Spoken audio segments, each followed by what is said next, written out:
Supriya. Within the Congress party, of course, they're speaking about how unfortunate this is. But otherwise, what do they think went down? What were his grievances? Of course, he cited some of those on paper, but I'm certain there's much more than what meets the eye. Well, certainly, yes, follow me. As we have discussed a number of times, Congress is going through a transition phase.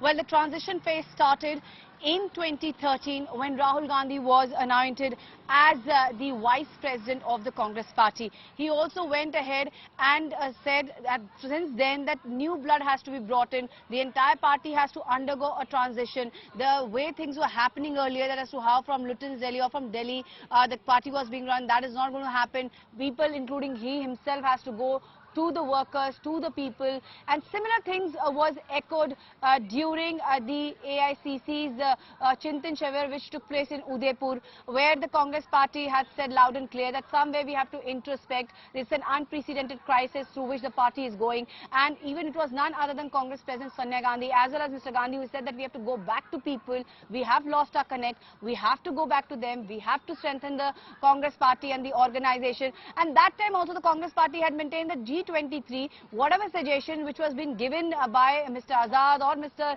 Anand Sharma or other senior leaders were taken into consideration, and that's why this plan of Bharat Jodo Yatra was forged. And this is what the Congress party is maintaining today also. They said that wherever the consultations were taking place, whenever there were certain important events were there, all the senior leaders of the Congress party, including Mr. Azad, was also taken into consideration. Their opinions were taken into consideration. And this is what now Ashok Gehlot is also referring.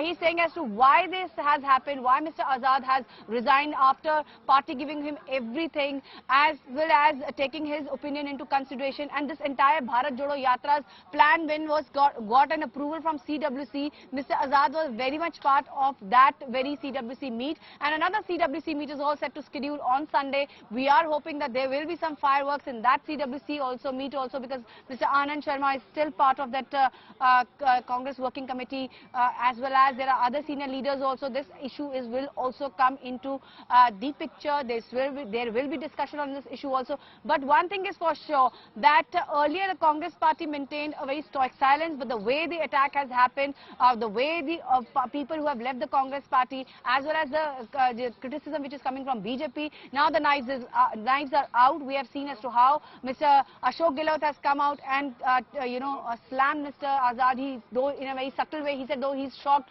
but he's trying to understand that what went wrong, because every position, every post was given to Mr. Azad. At the same time also, we have seen Manikam Tagore, we have seen other leaders also who have just spoken to our channel from the Congress party are going all out and saying that this is the time to fight BJP, RSS, this is the time to strengthen the ideology and the organization. How can Mr. Azad write such a long letter of 5 pages and attack the Congress leadership?